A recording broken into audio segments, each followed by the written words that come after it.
Y esta historia ocurrió cuando tenía apenas entre 10 años. En aquel tiempo, vivía en una zona que apenas se estaba urbanizando, por lo tanto, había unas cuantas casas. Todavía se podían ver muchos terrenos baldíos llenos de maleza. Algunas casas ya estaban habitadas, pero también había algunas en las cuales se quedaron a medio construir, quedando completamente abandonadas. Antes de comenzar con el video, quiero recomendarles mi canal secundario donde subo videos terroríficos llamados Superhilitos. Ahí estoy más activo, así que los invito a echarle un ojo después del video. Ahora sí, a disfrutar de la historia. Recuerdo que una mañana muy temprano, cuando el sol aún no salía, acompañé a mi papá a un lugar que sinceramente no recuerdo cuál era. Lo que sí recuerdo es que al salir, no había casi nada de gente. Las calles se veían muy solas y un poco oscuras todavía. No faltaba mucho para amanecer, así que poco a poco se empezaba a aclarar. Mi papá y yo íbamos caminando tranquilamente mientras platicábamos y reíamos, nada fuera de lo común ocurrió en ese momento. Pero justo al doblar en una esquina, le dije a mi papá que me adelantaría un poco, ya que él iba un poco más despacio. Él me dijo que sí, pero que no me adelantara demasiado. Acto seguido, comencé a caminar más rápido. Recuerdo que pasé por una casa, luego por uno que otro terreno baldío, y de pronto, al pasar por un pequeño terreno que tenía un cuarto sin terminar, empecé a sentir un frío por todo mi cuerpo. Extrañamente, eso me hizo detenerme y sentí la necesidad de voltear justo hacia ese terreno.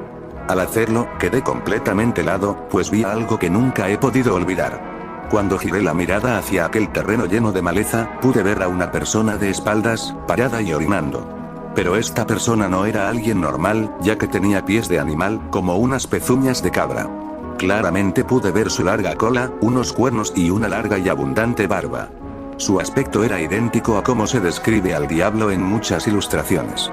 Lo que me dejó helado es que esa extraña persona giró al mismo tiempo que yo, y cuando me vio, sonrió de una manera tan escalofriante que sigo recordando esa sonrisa a pesar del tiempo.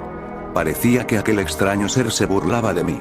Sentía como su mirada era tan pesada y aterradora que ni siquiera parpadeaba. De solo pensar cómo esa cosa estaba ahí orinando mientras me veía con una aterradora sonrisa me llena de miedo. En ese momento, sentí como si me hubieran vaciado una cubeta de agua helada y mis piernas temblaban de pavor. No sé cómo reaccioné, pero salí corriendo de ahí y regresé todo asustado y lleno de miedo con mi papá. Afortunadamente, él ya venía muy cerca, pero al verme tan asustado, pensó que algo malo me había pasado, así que empezó a preguntarme qué había ocurrido. Tenía mucho miedo en ese instante, pero como pude, le conté todo a mi papá. Él se sorprendió con lo que le dije y al mismo tiempo trató de calmarme. Salimos rápidamente hacia el lugar donde vi a aquel hombre, y cuando llegamos, ya no había nadie. El terreno era bastante grande, así que se podía ver en caso de que hubiera corrido. Además, el cuarto que estaba dentro de ese terreno estaba cerrado con cadena y candado, así que era imposible que se hubiera metido ahí. Fue muy impactante para mí ese momento, pero decidimos continuar con nuestro camino. A pesar del tiempo, jamás pude olvidarlo, y ya más grande entendí que tal vez lo que realmente vi fue al diablo orinando. Después de aquel encuentro aterrador, las noches se volvieron aún más inquietantes para mí. Comencé a experimentar sucesos extraños en mi casa. Objetos se movían misteriosamente, escuchaba susurros siniestros en las sombras y sentía una presencia maligna acechándome constantemente. Una tarde, mientras estaba solo en casa, sentí una opresión en el pecho y una sensación de frío intenso que helaba hasta los huesos. De repente, la temperatura de la habitación descendió bruscamente y un viento gélido empezó a soplar desde el pasillo. Las luces parpadearon y luego se apagaron por completo, sumiéndome en la oscuridad total. Entonces, una voz gutural y escalofriante resonó en la habitación, susurrando mi nombre con un tono de perversa satisfacción. Traté de correr hacia la puerta, pero mis piernas se sentían como plomo y apenas podía moverme. La voz se hizo más fuerte y cercana, envolviéndome en un aura de malicia pura. De repente, una figura oscura emergió de las sombras, con ojos brillantes como carbones encendidos. Era la misma entidad que había visto en aquel terreno baldío. Su presencia era abrumadora, su aliento helado como el hielo.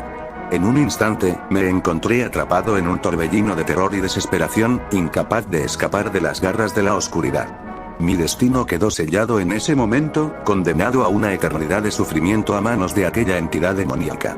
Mi desaparición fue un misterio que dejó a mi familia sumida en la desesperación y al vecindario en un estado de temor constante.